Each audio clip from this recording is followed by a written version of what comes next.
Dans ma précédente vidéo, je t'avais parlé de l'impact positif que pouvaient avoir les sports cardiovasculaires sur ta santé et ta qualité de vie. Aujourd'hui, on passe au maître des sports cardiovasculaires, la course à pied. C'est un sport qui va permettre de mobiliser surtout la partie basse du corps, donc les chevilles, les genoux, les hanches, de gainer les abdominaux et le dos tout en faisant un travail de balancier entre le bas et le haut du corps. Au niveau des amplitudes de mouvement, ce sera beaucoup moins intéressant que dans d'autres sports. En revanche, il y a une bonne sollicitation musculaire au niveau des jambes et ça c'est très intéressant.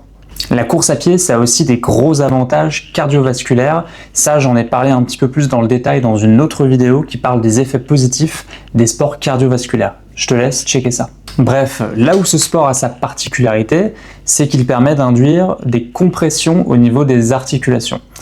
On pourrait croire que c'est mauvais. Alors effectivement, si tu t'entraînes trop dur, que tu vas un petit peu trop fort dès le début, tu risques la blessure. Par contre, si tu gères bien tes entraînements, si tu vas progressivement et avec régularité, tu renforceras tes os. Dans cette vidéo, je ne vais pas forcément te parler de technique de course en soi, mais plutôt t'aiguiller sur la fréquence, l'intensité et la durée des entraînements. Beaucoup de facteurs sont à prendre en compte. Ton âge, ton hygiène de vie globale, ton passé sportif, ta condition physique et aussi tes antécédents cardiaques. Si on parle de santé pure, le mieux à faire, c'est de varier les entraînements pour varier le travail qui va être fait sur le cœur. Donc faire de l'endurance, c'est-à-dire courir à allure lente pendant longtemps, faire du fractionné, donc alterner entre longueur rapide et longueur lente, et enfin faire du sprint avec évidemment un bon échauffement avant. Pour le sprint, je te conseille de faire des longueurs entre 50 et 200 mètres. Par contre, si tu n'en as jamais fait, attention, essaye d'avoir au moins quelques semaines de course à pied dans les pattes avant de commencer à en faire, parce que c'est très traumatisant pour le corps. Si tu es jeune, sportif, en bonne santé, etc., je vais te conseiller de commencer avec 2 à 3 entraînements par semaine d'environ 45 minutes.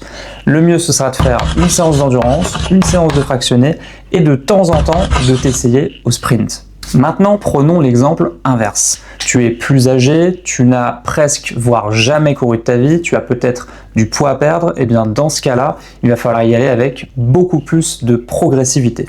Dans ce cas de figure, 1 à 2 séances par semaine de 15 à 30 minutes peuvent largement suffire au début. Puis, si tu fais preuve de régularité, de progressivité, tu pourras augmenter le nombre de séances, leur durée, leur fréquence et pourquoi pas t'essayer au fractionné, voire même au sprint si tu n'as pas de problème cardiaque et que tu as le feu vert de ton médecin. Si ça t'a plu, n'hésite surtout pas à liker, partager, à t'abonner. Je ferai d'autres vidéos sur d'autres sports cardiovasculaires.